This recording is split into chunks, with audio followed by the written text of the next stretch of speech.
दोस्तों, किसी ने सही कहा है कि माता पिता की नसीहत सबको बुरी लगती है, लेकिन माता पिता की वसीयत सबको अच्छी लगती है।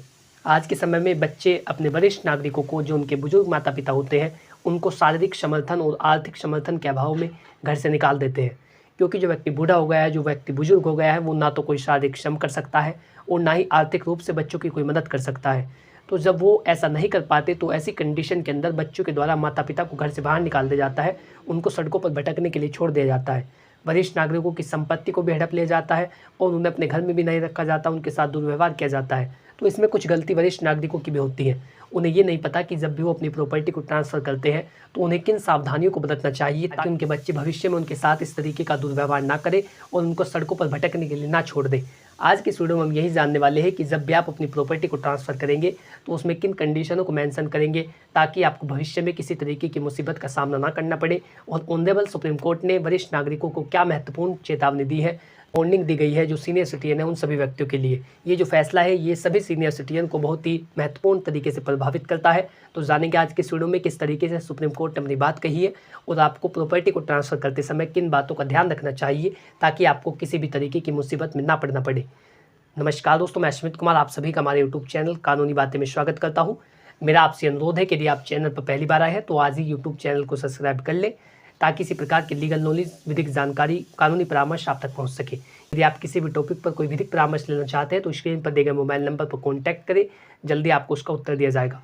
दोस्तों, मैं आपको बता दूँ कि जब भी आप अपनी प्रॉपर्टी को ट्रांसफ़र करते हैं, जब माता पिता अपनी एज में आते हैं, जब वो वरिष्ठ नागरिक हो जाते हैं, तो वो इस मंशा से कि उनकी प्रॉपर्टी को लेकर उनके बच्चों के बीच कोई भी डिस्प्यूट ना हो, क्योंकि सिविल कोर्ट ऐसे मामलों से भरी पड़ी है। जो संपत्ति के मामले होते हैं वो सैकड़ों की संख्या में होते हैं। तो माता पिता इसी मंशा से ये सोचकर कि उनकी संपत्ति को लेकर उनके बच्चों के बीच, उनके जो उत्तराधिकारी होते हैं उनके बीच किसी तरीके का भी कोई डिस्प्यूट ना हो, वो केवल इस मंशा से अपनी जो जीवन भर की कमाई होती है, जो उनकी जीवन भर की संपत्ति है, वो अपने बच्चों को दान में कर देते हैं, वो अपने बच्चों को ट्रांसफ़र कर देते हैं। लेकिन जो मोटी बुद्धि के लोग होते हैं, जो मोटी बुद्धि के बच्चे होते हैं, वो उन्हीं माता पिता के साथ दुर्व्यवहार करने लगते हैं, बिना ये सोचे समझे कि किस तरीके से उन्हें पाल पोस करके बड़ा किया है। तो ऐसी कंडीशन के अंदर वरिष्ठ नागरिकों के पास कोई भी ऑप्शन नहीं बचता, क्योंकि उनकी जो सारी संपत्ति है, जो उनकी जीवन भर की कमाई है, वो इन्होंने अपने बच्चों के नाम कर दी है और वही बच्चे उनके साथ दुर्व्यवहार कर रहे हैं। तो आपको संपत्ति ट्रांसफ़र करते समय किन बातों का ध्यान रखना चाहिए? देखिए, सबसे पहले होते हैं वसीयत।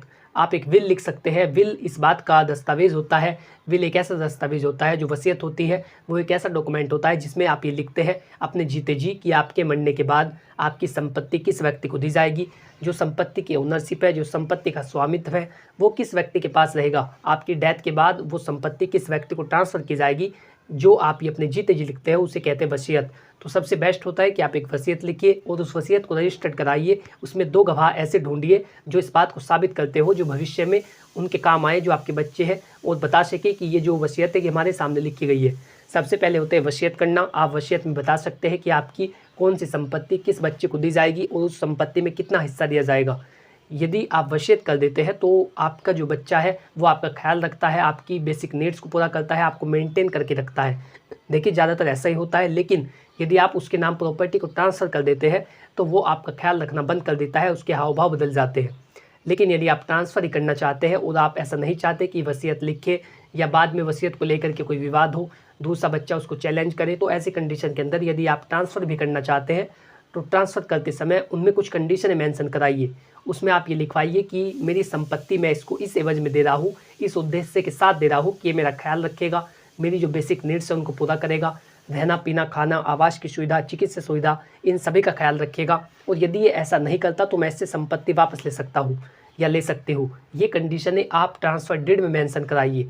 और जैसा कि आपकी सुरक्षा के लिए सन 2007 में the maintenance and welfare of parents and senior citizen act बनाया गया है, जो वरिष्ठ नागरिक अधिनियम है, उसकी धारा 23 में सेक्शन 23 में ये बताया गया है कि यदि कोई भी वरिष्ठ नागरिक अपनी संपत्ति को इस एवज में देता है, इस उद्देश्य के साथ देता है कि ये मेरा बच्चा या मेरा उत्तराधिकारी मेरा ख्याल रखेगा, और यदि ऐसा नहीं करता तो मैं इससे संपत्ति वापस ले सकता हूँ, तो सेक्शन 23 के तहत आपको जो संपत्ति है जो आपने उसके नाम ट्रांसफ़र की है वो आपको वापस दिला दी जाती है।